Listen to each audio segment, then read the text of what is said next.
안녕하세요. 사람을 더 건강하게 인강한의원 최서우 원장입니다. 같은 병명으로 포기되는 질환이어도 생기는 원인은 인종별, 국가별로 다를 수 있습니다. 유전적 요인을 비롯해서 음식 문화, 생활 환경 등이 큰 차이가 나기 때문입니다. 다낭성 난소증후군이 그러한 질환 중에 하나입니다. 미국의 경우 다낭성 난소증후군으로 진단받는 여성 중 비만의 비율이 60% 이상이어서 고인슐린 혈증을 조절하기 위해 다이어트를 필수적으로 해야 하는 경우가 많습니다.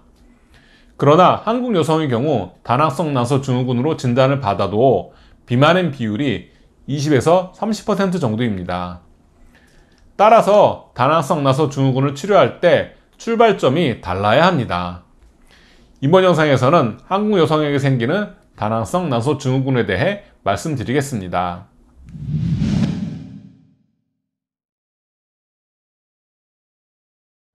보통 다낭성 난소증후군의 병리를 주로 비만으로 인한 대사 이상, 즉 고인슐린 혈증이 호르몬의 불균형을 일으켜 무배란으로 이어지는 것으로 설명합니다. 그런데 이는 주로 서구 여성의 일반적인 기준으로 볼 때는 맞는 말인데 한국 여성에게 그대로 적용하기에는 문제가 있습니다.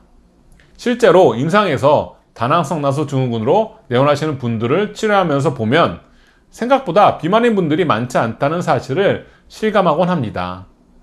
오히려 정상 체중이나 저체중에 가까운 분들의 비율이 훨씬 높았습니다. 국내 대학병원과 난임클리닉의 합동조사 결과를 참조해 보면 다낭성 난소증후군과 비만의 관계에 대해 보다 객관적으로 접근할 수 있었습니다. 조사 결과 다낭성 난소증후군 진단을 받은 여성들 중 비만 여성의 비율은 20% 정도이고 복부 비만인 여성은 33% 정도였습니다. 다낭성 난포는 96%에서 관찰되었는데 고안드로겐 혈증은 절반인 47% 정도에서 관찰되었습니다.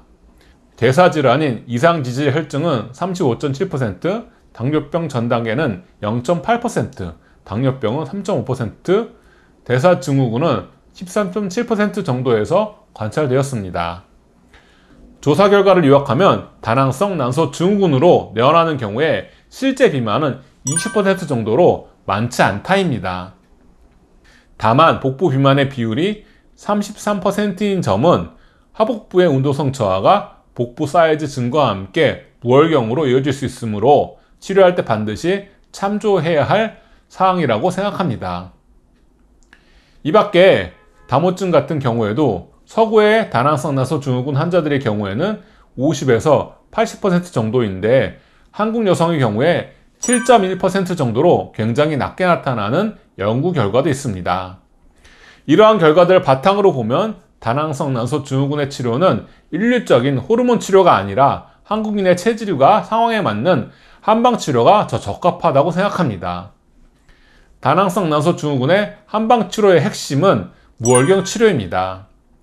정신적인 과로나 스트레스로 인해 생기는 뇌와 자궁, 난소의 호르몬 분비 축의 이상을 소통을 통해 정상으로 회복시키고 생식 호르몬의 분비를 촉진하는 치료를 체질과 증상에 맞추어 진행합니다.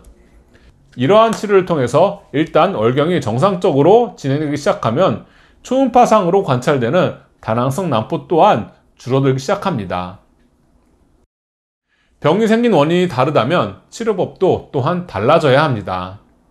영상 진단을 통해 똑같이 다낭성 난포의 양상을 확인할 수 있더라도 다낭성 난포가 형성된 원인이 다르다면 일률적으로 배란 유도제인 클로미펜이나 방향화 효소 억제제인 페미라 등의 호르몬 요법을 통해 치료하는 것은 다시 한번 생각해 볼 필요가 있습니다. 이상으로 이번 영상을 마치겠습니다. 감사합니다.